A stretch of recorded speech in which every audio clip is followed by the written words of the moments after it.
Notice of motion private business number 2, the Honourable C. Bonaros to move. The Honourable Mrs Bonaros. Thank you, Mr President. I move the motion standing in my name. Seconded. And that's seconded. The Honourable Bonaros. Thank you, Mr President. I rise today to speak on a motion that highlights an issue which all too often does not make the nightly news bulletin. The plight of the Nagorno-Karabakh, known in Armenian as Artsakh.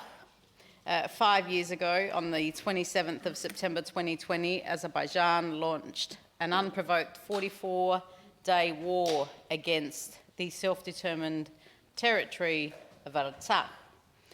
Using illegal weapons and funneling mercenaries into the conflict, Azerbaijan took the lives of 5,000 Armenians and occupied 70% of Artsakh. The ceasefire that followed never ended Azerbaijan's atrocities. And 2 years later, on the 12th of December 2022, Azerbaijan placed the entire civilian population under siege. No food, no medicine, no electricity, and nothing was able to enter Artsakh for 10 months, even in violation of orders from the International Court of Justice. And then on the 19th of September 23, the unimaginable happened. After starving the people of Artsakh into desperation, a 24-hour lightning military assault resulted in the complete ethnic cleansing of Artsakh within days. Earlier this year, Mr. President, both sides agreed to a ceasefire sponsored by the United States. And whilst there are no bullets being fired at this moment, this so-called peace simply rewards Azerbaijan for the crimes it committed against Indigenous Armenians. To this day, 23 Armenian hostages languish in the prison of Baku, including 7 Artsakh leaders, many who stood for the right for self-determination. Their fate is hidden from the world. This is a regime that builds war theme parks to mock the death of Armenian soldiers, a regime that silences dissent at home and exports cruelty abroad. And if this is how they treat their own citizens, then imagine, Mr. President, the fate of Armenians under their rule. While hostages suffer in their cold, dark cells, over 100,000 Armenians remain stateless. They have the deeds to their homes, the keys to their front doors, but they cannot return. The right of return is not a request, Mr. President, it is a fundamental human right recognised by the International Court of Justice in November 2023. And yet, Azerbaijan tramples these rulings with impunity, while the international community too often looks away, as we have seen elsewhere in the world, where the suffering of civilians is explained away or worse, ignored. Today, Artsakh, where prayers no longer echo in churches, where Armenian songs are no longer sung in classrooms, where the Armenian language no longer fills the streets, Azerbaijan has turned its hatred against stone and spirit. Churches, monuments, cemeteries, the sacred sites that embody centuries of Armenian life are being systematically destroyed. And this is cultural genocide, Mr. President. History itself is being erased, and let us be honest, Armenians are not alone in this pain, and I think we can all reflect on what's happening. That was unexpected. In other parts of the world today,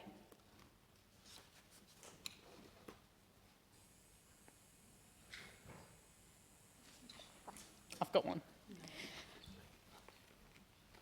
where that pain is felt. And Mr. President, as someone of very proud Greek descent, I know our communities are bound together by the scars of history. Thank you. I don't know what's going on here. Armenians, Greeks, Assyrians, Cypriots share a legacy of displacement and of persecution and of cultural erasure. And we are not alone, but we also share resilience, dignity, and the determination to never let the truth be buried. And what is most harrowing is that Azerbaijan's aggression has not ended with Artsakh. It has spilled over into Armenia itself, and in September of 23, Azerbaijan forces invaded Armenian territory, killing soldiers and mutilating women, grotesque acts that perpetrators proudly protested on social media.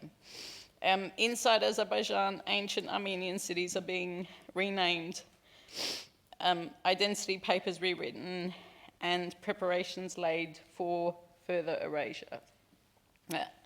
Mr. President, there can be no lasting peace without justice. The right of return must be upheld. Armenian hostages must be released. The systemic destruction of Armenian culture and religious heritage must end, and our government must do more than speak platitudes of peace. And I know that at this point there is a motion also in the other place, along similar lines to this one, being led by the Minister for Infrastructure, my fellow Greek-Australian MP, the Honourable Tom Koutsantonis, and I thank him for his support of this motion, together with other members of this place who we will hear from shortly, including the Honourable Tammy Franks and the Honourable Jing Lee today. The systemic destruction, as I said, of Armenian culture and religious heritage must end. When we pass this motion, we send a message that South Australia does not stand idle in the face of injustice. The Armenian Australian community looks to us for recognition, solidarity, and moral leadership. And again, I want to acknowledge and congratulate the Armenian National Committee of Australia, which has now established an Adelaide branch, and in particular, Kurian, Anna, and Eleanor, who are somewhere in our halls at the moment, listening to these motions as they're being read out in this place. And I recently did have the privilege of meeting with the ANC-AU upon their first delegation to the South Australian Parliament in over a decade. I've known Eleanor for some time. I was also able to speak to her, and who leads the Adelaide branch alongside Michael, Sebastian, who travelled from the national office in Sydney to be here for that meeting. For the Armenian Australian community to have representation in this state is crucial, and their growing presence here reflects how deeply the Armenian story is woven into the fabric of South Australia. When the catastrophic Armenian genocide left survivors displaced, families broken and communities destroyed, South Australia raised more funds for Armenian survivors than New South Wales and Victoria combined as part of our nation's first major international humanitarian relief effort. And we here in this Parliament became the second state jurisdiction to recognise the rights to self-determination of the Republic of Artsakh in February 2021. Passing this motion, and indeed any other motion, whether it be on Artsakh or Palestine or anywhere else in the world that we might be thinking of today, Mr. President, doesn't undo the pain, and it certainly won't undo the pain of Artsakh, but it will say to the Armenian people here and abroad that their loss is not forgotten, that their rights are not negotiable, and that their future must be defended. It will say that South Australians know that silence in the face of genocide is complicity, and that our state chooses truth over denial, justice over impunity, and peace built on rights